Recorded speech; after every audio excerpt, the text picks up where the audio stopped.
Boa tarde.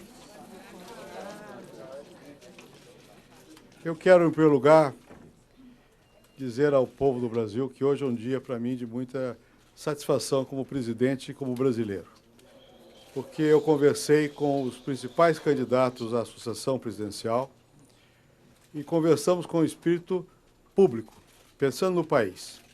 Em primeiro lugar, os ministros que me acompanharam, que estão aqui presentes também, me ajudaram a transmitir a cada um dos candidatos tudo que nós sabemos a respeito do que estamos fazendo, e sabemos naturalmente o que está acontecendo, nas negociações com o Fundo Monetário Internacional, com o Banco Interamericano de Desenvolvimento e com o Banco Mundial. Pedi, sobretudo, àqueles que participaram mais diretamente das negociações, o ministro da Fazenda, Pedro Malan, e o doutor Armínio Fraga, presidente do Banco Central, que não poupassem detalhe para mostrar que este governo está preocupado com o bem do Brasil e não apenas com os seus interesses de governo e menos ainda com quaisquer interesses exclusivamente partidários. Os acordos que estão sendo elaborados são acordos que prevêem a possibilidade de uma transição tranquila, venha a ganhar quem vier. Uma transição quer dizer que não apenas que permita o que eu dou por descontado que vai ser assim, que este governo vá até o fim do ano com condições de controlar o processo financeiro, o processo econômico e de manter o Brasil no seu rumo, mas que o próximo governo também encontre condições positivas. Condições positivas para que eles possam tomar o rumo que melhor entenderem ser os convenientes para o Brasil, que virão, nesse caso, respaldados pelo apoio popular. Qualquer mandato novo é um mandato novo. Fosse eu num novo mandato, que não é o caso, mudaria também alguma coisa, porque as circunstâncias mudam. E, naturalmente, aqueles que estão numa posição de crítica não têm por que abandonar sua posição de crítica, porque conversaram com o presidente da República, nem foi para isso que eu os chamei aqui. Foi para dizer-lhes que nós estamos pavimentando o caminho para que, com segurança para o Brasil, sejam aplicadas as políticas que aparecerem a eles as mais convenientes o ano que vem. No que diz respeito àquilo que é com segurança para o Brasil, a primeira questão era de mostrar, como nós mostramos, que fizemos um acordo nas melhores condições possíveis. De toda maneira, a comunidade internacional reafirmou a sua confiança no país. E reafirmou de modo tal que é possível dizer que o grande desembolso dos recursos vai ser o ano que vem. Praticamente, são 30 bilhões do Fundo Monetário, mais 7 bilhões do Banco Mundial e do BID. Destes, nós, no máximo esse ano, receberíamos 7 bilhões. E 30 bilhões são para fazer frente aos nossos compromissos no próximo ano.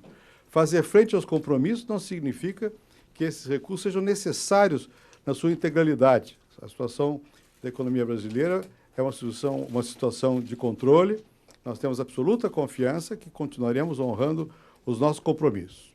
Isso foi transmitido com detalhes, inclusive quanto às taxas de juros, que são as mais favoráveis que era possível alcançar, que entre 4% e 5%, dependendo do tipo de empréstimo, com relação ao modo pelo qual será feito esse desembolso, com relação aos nossos compromissos, explicamos com detalhe o que significa um voto de apoio adicional a nós, o fato do piso das dívidas ter baixado de 15 para 5 bilhões de dólares, o que significa não que nós tenhamos que gastar, mas mostrar que nós temos mais recursos à nossa disposição. É como se fosse até um empréstimo adicional.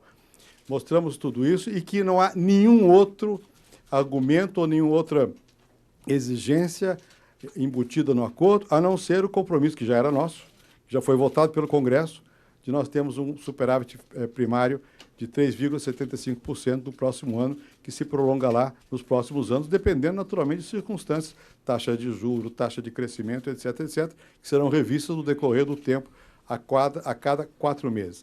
E nenhuma outra condicionalidade. Nada a ver com questões comerciais, nada a ver com privatizações, como nunca houve. Nunca fizemos nenhum acordo que trouxesse embutido qualquer condicionalidade dessa natureza. Um acordo puramente bancário e favorável. E tenho a satisfação de lhe dizer que a reação de todos eles foi de compreensão. O candidato Luiz Inácio Lula da Silva reiterou o que já tinha dito antes. Posso até ler 2 trechos. No programa do PT, disse assim: nosso governo vai preservar o superávit primário o quanto for necessário, de maneira a não permitir que ocorra um aumento da dívida interna em relação ao PIB, o que poderia destruir a confiança na capacidade do governo de cumprir seus compromissos. E mais adiante, na Carta ao Povo Brasileiro, vamos preservar o superávit primário quanto for necessário para impedir que a dívida interna aumente e destrua a confiança na capacidade do governo de honrar os seus compromissos. Essa foi a posição manifestada a nós 3, pelo PT e por seu candidato ali presente, que não há dúvida nenhuma quanto a que entenderam o acordo. Nós nos comprometemos a enviar os memorandos de entendimento, assim que os tenhamos, porque não há nada a esconder, e que a disposição é a de manter os contratos e os compromissos. Não foi diferente a atitude do candidato Ciro Gomes, que também já tinha dito, de maneira muito explícita, o seguinte: sempre tive, os renovo agora, projetando-os para um eventual governo futuro, que eu venha presidir por vontade soberana do povo brasileiro, sempre tive compromisso com a austeridade fiscal, com a estabilidade da moeda e com o respeito aos contratos. Isso foi reafirmado diante de todos nós. Mais ainda, a saída não é dar calote nem desrespeitar qualquer outra maneira os contratos da dívida, as condições práticas que vão permitir que se reduza a taxa de juros, etc., etc. O candidato José Serra, da mesma forma, ele tem sido bastante explícito em mostrar que apoia o acordo e que cumprirá as condições do acordo.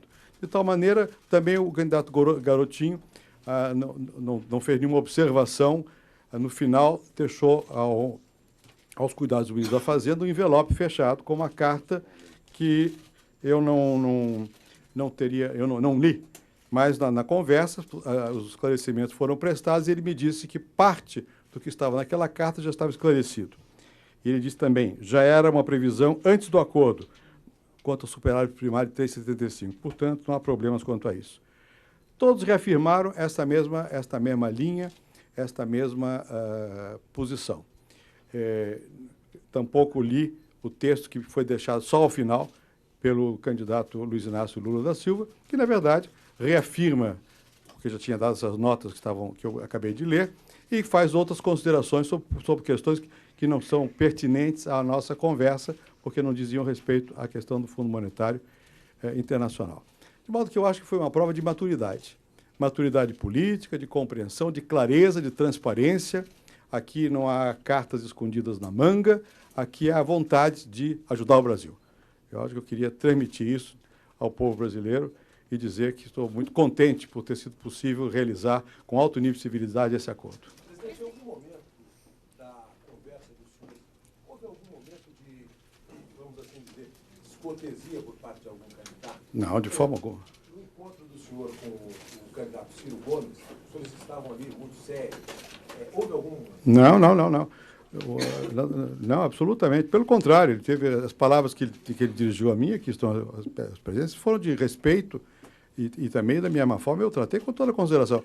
Não houve, mas nem de leve, menor amu nas nossas conversas. Pelo contrário, foi conversa séria, porque o assunto é sério, mas com muito respeito. Se o mercado não reagir como o senhor espera, presidente, há alguma iniciativa de ordem prática, operacional, econômica, que o senhor já preveja que possa ser tomada, ou o senhor espera já uma reação positiva? Veja, o mercado evolui.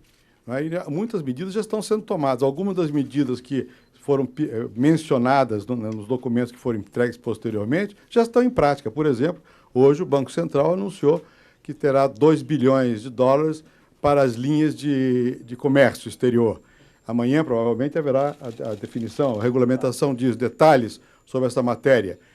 Mais ainda, é possível que se agregue mais algum recurso através do BNDES para o mesmo propósito, de modo que o governo está agindo o tempo todo. O ministro Malan e o doutor Armínio Fraga deverão viajar para conversar. Há naturalmente, muita pressão no sentido que os bancos que financia a exportação voltem a financiá-la com naturalidade, porque estão perdendo dinheiro, eles, bancos. Aqui a situação de tranquilidade quanto à possibilidade de pagar as dívidas feitas, sobretudo no caso da exportação, e não há nenhuma razão para que haja tão pouca liquidez. Isso que foi pedido por alguns candidatos, até de público, eles têm razão, mas nós já estamos atuando. Não, vamos esclarecer muito bem essa questão. Não envolve para nada licitação de FAB, eu não aceitaria nunca uma coisa desse tipo, e nem nunca nenhum acordo feito por nós com o FMI implicou noutra coisa que não fosse negociação puramente financeira, bancária. Não tem implicação contra qualquer tipo de contrato, não tem implicação contra qualquer atitude com relação ao comércio exterior, a ALCA, Mercosul. Isto me perdoe, é subdesenvolvimento intelectual, é colonialismo mental imaginar que um país como o Brasil vá se submeter a imposições de ingerência dessa natureza, que é o repilo de cara. Presidente, dois candidatos fizeram propostas de curto prazo, o Serra e o Lula. O que o senhor tem a dizer com relação a essas propostas? No caso do Serra, por exemplo, o controle do preço do pão. No caso do Lula, questões com relação à FAB, à Petrobras. Sim, vamos dizer.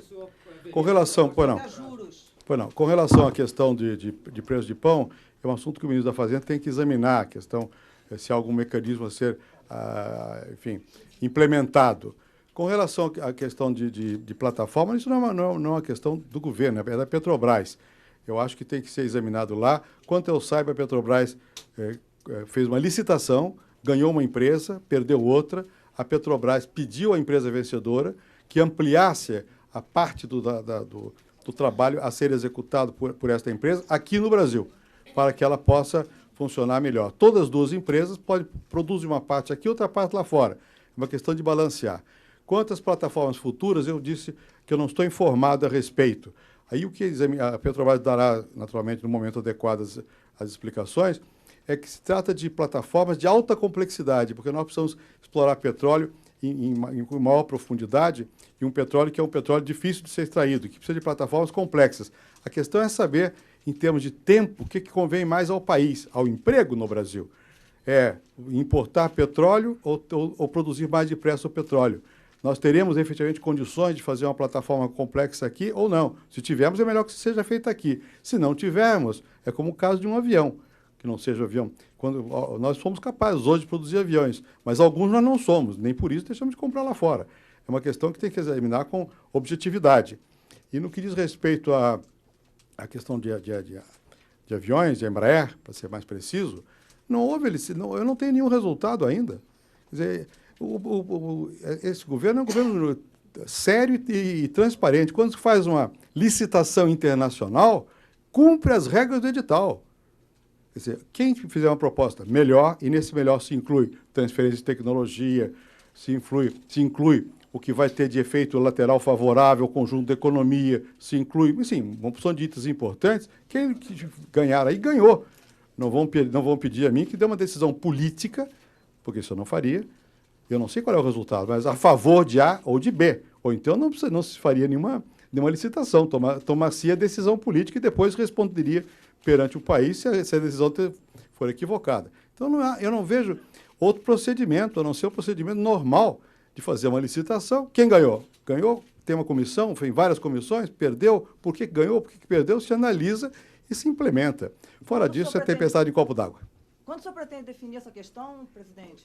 Qual? Essa questão Mas não sou eu quem define, essa questão depende... a convocação do conselho. Quando tiver todo o material preparado, eu convoco o conselho. Mas já está. Bom, você sabe mais que eu. Eu não. Presidente, o candidato Antônio Garotinho, aproveitando que o senhor disse que reagiu com satisfação a todos os encontros, ele não falou com a imprensa, mas ele deixou uma nota em que ele diz claramente que ele combate qualquer tipo de acordo com o FMI. Foi essa manifestação que ele fez com o senhor? Não, absolutamente. Como nós estamos em campanha, né, vocês conhecem os hábitos nacionais. Presidente, é o seguinte, o senhor falou que eles explicitaram o apoio ao acordo do FMI, mas o Lula saiu falando que precisa do Senado e não quis falar explicitamente. O Ciro também disse que tem que acontecer mesmo o acordo, mas que a equipe econômica quer mandar para ele o memorando de entendimento. O senhor acha que houve um apoio explícito dos candidatos? Veja, quem tem que dar o apoio explícito sou eu, porque quem vai assinar sou eu. Não é isso? O que eu preciso deles, sabe, olha... Tem medo dos candidatos. Pois é, mas o que eu preciso deles é o seguinte, feito um acordo, feito um contrato, vão honrar, todos disseram que vão honrar. Agora, é natural que eles perguntem no Senado, onde seja, o ministro Malan está disposto a ir ao Senado, como é que é o memorando de entendimento? Nós ficamos de mandar a eles o memorando de entendimento. O candidato, a todos, o candidato Ciro disse que ele gostaria até de poder, vendo o memorando, ter uma declaração por escrito. Eu acho natural isso. Não vamos ler uma precaução correta como se fosse uma restrição que não é. Eu acho, foi muito positivo, não tenha dúvida nenhuma. Agora, como estamos em campanha, um tem uma posição, outro tem outra, mas no fundamental, ou seja, o acordo para a transição é necessário para que o ano que vem haja calma. Eu não estou cuidando só do meu governo, estou cuidando do Brasil, para que haja calma e todos acho que é melhor funcionar com um lastro de recursos do que sem esse lastro de recursos. O compromisso com o 375 é do Congresso, foi explícito, dissemos que como era, e ninguém, já li aqui, ninguém se opõe a ele, e todos têm o compromisso democrático de honrar contratos. Lula foi explícito. Os compromissos que o presidente do Brasil assinar são compromissos do Brasil, eu cumpro. Disse a nós lá. Presidente, essa iniciativa do senhor, em algum momento, prejudicou o candidato José Serra? Em nenhum momento. Eu acho que só pode ter prejudicado a quem fosse contra o país. Ele não é contra o país. Todos foram. Eu não pensei em função de A, B ou C. Pelo contrário. É uma admissão de que o candidato do senhor não pode ganhar? Não é uma admissão que qualquer presidente da República sensato faz numa eleição, embora eu tenha meu candidato, todo mundo saiba, numa eleição eu não posso presumir de antemão quem ganhou. E como eu estou no processo eleitoral, eu tenho que discutir um assunto dessa envergadura para o Brasil com todos, com os quatro. O senhor ainda tem esperança que o Serra reverta... Mas eu hoje estou discutindo Fundo Monetário Internacional, não estou discutindo essas questões. Presidente, a questão do PIS e COFINS, presidente, hoje o senhor esteve com os presidentes Sim. do PSDB, do PMDB, o PT está apoiando abertamente a questão do PIS e COFINS, mas no próprio Congresso se admite que vai ser muito difícil votar essa matéria na semana que vem. O senhor já tem uma data para editar a medida provisória? Não, eu não tenho. Eu estou ainda na expectativa do Congresso. Aliás, isso foi mencionado também lá nas nossas conversas, da importância de dar um passo na reforma tributária, e também eu reafirmei o que eu tenho dito recentemente, já antes dizia, se não se avança, não é porque o presidente não queira, não falta vontade política. O que é que é um tema muito difícil, em que há interesses que são, às vezes, contraditórios. E como eles são contraditórios, e são poderosos, e são legítimos, há uma negociação difícil no Congresso. É esse o caso. O governo quer fazer a reforma, quer desonerar, já deu vários passos, está convencido que é possível dar outros e vai dar. E mais ainda, eleito um novo presidente, seja ele quem venha a ser o eleito, o governo estará disposto a conversar com esse novo presidente sobre as condições fiscais do Brasil e sobre as medidas a serem encaminhadas ao Congresso. Nós aqui não estamos trabalhando senão pelo Brasil. Então, estamos com essa convicção de que é possível e faremos isso. Se for possível votar agora, o presidente Aécio Neves conversou ontem comigo pelo telefone, ele vai insistir. Vamos ver se os parlamentares vierem a Brasília e se houver possibilidade de uma solução que, digamos, viabilize um apoio majoritário, não só no Congresso, mas na sociedade, porque sempre tem um setor que se sente prejudicado e o governo está tentando ver se há fórmulas que contornem essas dificuldades, melhor para todo o país, e votaremos o PIS-COFINS. Se não, eu verei depois o que eu posso fazer. Entre as questões apresentadas pelo Lula, presidente, que ele conversou com o senhor e depois leu um documento para a gente, ele deu a entender que não apenas o crédito lá fora, como o crédito aqui dentro, para o empresário, de uma maneira geral, para o exportador, poderia ser melhor. O senhor concorda com isso? Olha aqui, ele lá não disse isso a mim. Ele poderá ter escrito, não disse isso a mim. Eu acho sempre que pode ser melhor. E estou aberto, se ele tiver uma sugestão concreta, eu aceito na hora. Não há nenhuma discussão quanto a isso. Nós estamos fazendo o que nós podemos para melhorar o crédito. Se houver alguma sugestão nova, por que eu seria contra aumentar o crédito? Agora, precisa ser concreto. Estamos dizendo, nós estamos dando 2 bilhões de dólares via Banco Central para facilitar a linha de crédito. Daremos mais via BNDES. Se mais necessário, veremos como operar. Mas nós estamos atuando e vamos continuar atuando. Presidente, Última questão. Que resultado o senhor espera no mercado financeiro desse encontro? E tem prazo, Não, veja, eu não... Redução de juros, por exemplo. Não, veja, isso, o mercado financeiro não é alguma coisa que não é uma pessoa. São muitas pessoas e, no momento, tomando decisões em vários lugares do mundo, vários países. Eu não posso dizer que espero isso ou espero aquilo. Eu acho que nós vamos, com o tempo, demonstrando a todos que o Brasil é um país, primeiro, que tem comando, segundo, que tem coragem, que toma decisões, terceiro, que tem recursos, quarto, que está jogando esses recursos para criar um clima positivo. E quem não entender isso vai perder oportunidades de participar mais intensamente do desenvolvimento do Brasil. Então, eu acho que vai ser o próprio mercado terá a compreensão de que é bom negócio continuar financiando o Brasil. Muito obrigado a vocês. Presidente, o ministro Malan podia fazer um balanço da conversa? Muito obrigado a todos. Boa tarde.